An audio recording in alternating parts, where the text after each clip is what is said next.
Good morning, dear students. Welcome to our subject, English 9, Quarter 2, Week 3.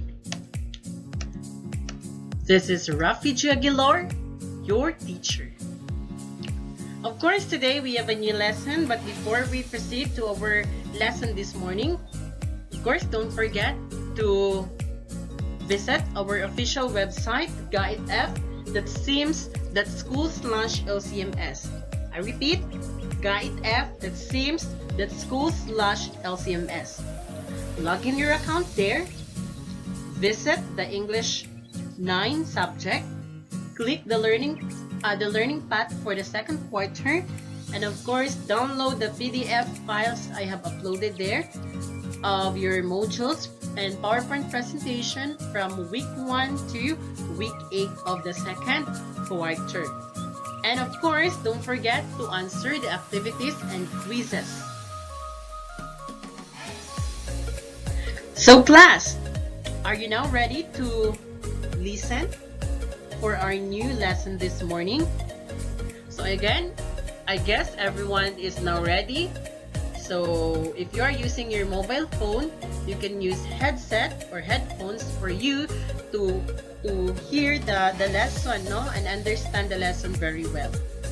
So I will not make this any longer. So let's now proceed to the formal discussion. Now class, what do you think is our lesson for this morning?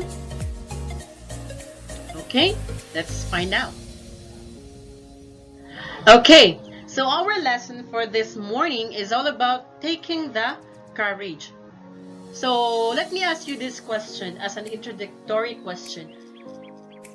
Do you have courage in yourselves? Of course, everyone has the courage of themselves. What do you mean by courage? Courage means it is boosting your mindset or into a positive outlook, no? There is a positive outlook on your mindset to take courage, to take for you to strive harder, to take courage in order to succeed, no, in life. So taking the courage, how do you take your courage, no? So I'll leave you that question. How do you take your courage as an individual, no? What are your driving force in order to achieve, your ambitions in life or your goals in life?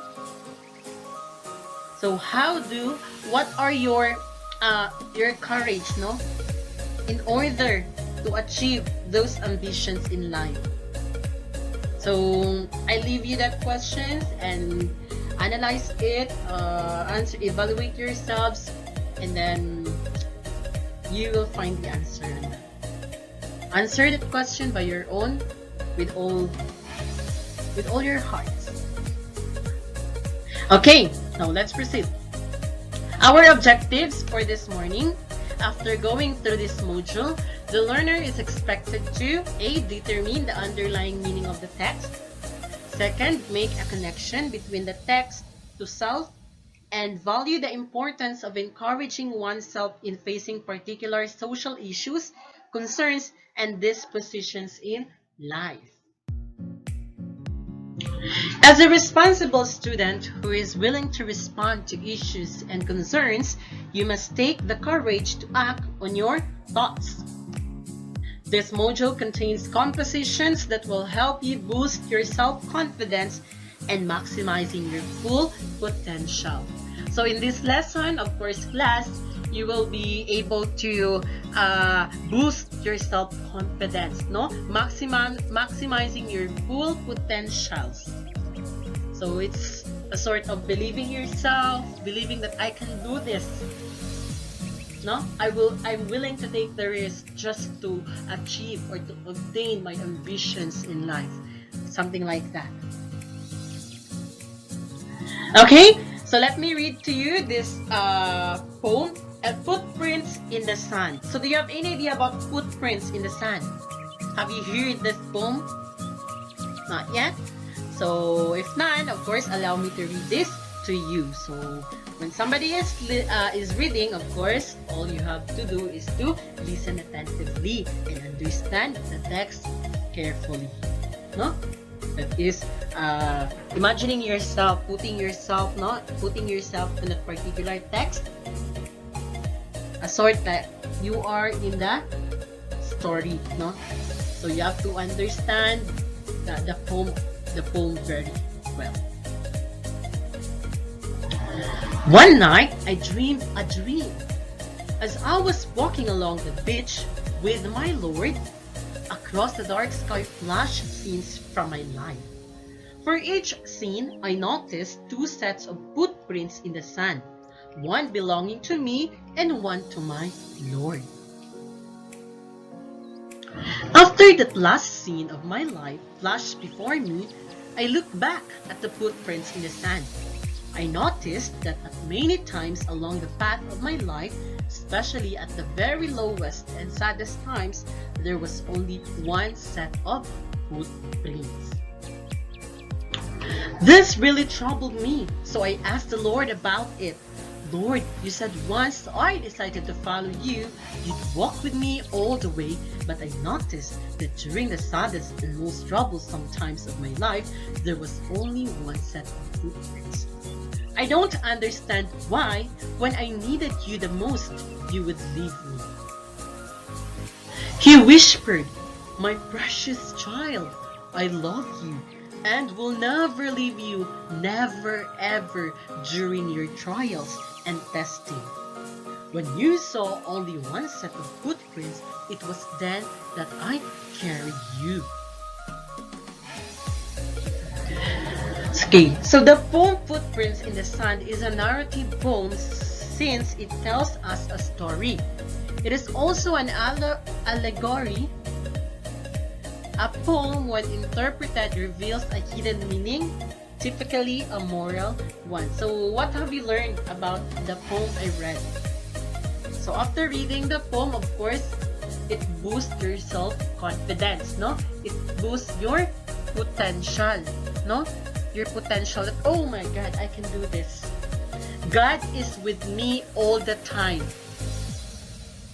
Whenever I'm encountering trials in life, God is always there in my side to carry my burdens. That's the lesson, no? In every situations of life, do not lose hope. God will always be there for you to protect and to help in carrying your burdens.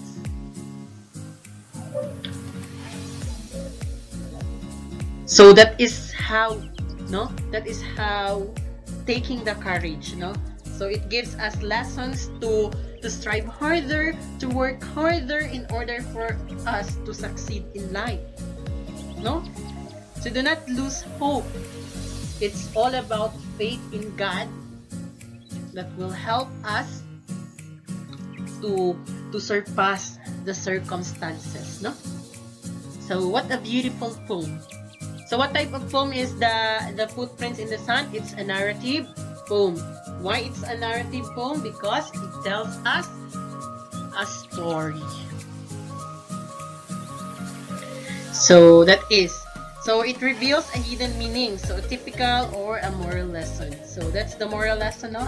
Taking the courage, no? That in every situations in life, God is always there to support us, to help us, to boost our confidence to solve that particular situation or problem we are encountering. So that's it. As a literary device, an allegory is a narrative in which a character, place, or event is used to deliver a broader message about real-world issues and occurrences.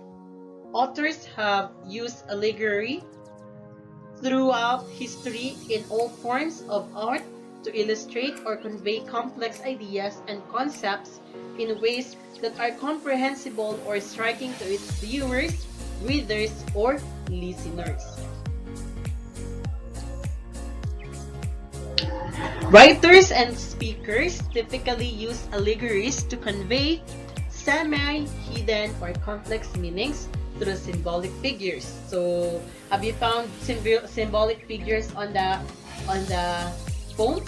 Of course, the footprints, those are symbolic figures. Actions, imagery, or events, which together create the moral, spiritual, or political meaning the author wishes to convey. So many allegories use personification of abstract concept. What do you mean by personification? It is a figurative language that giving life to a particular lifeless object. So it's giving life to a particular object.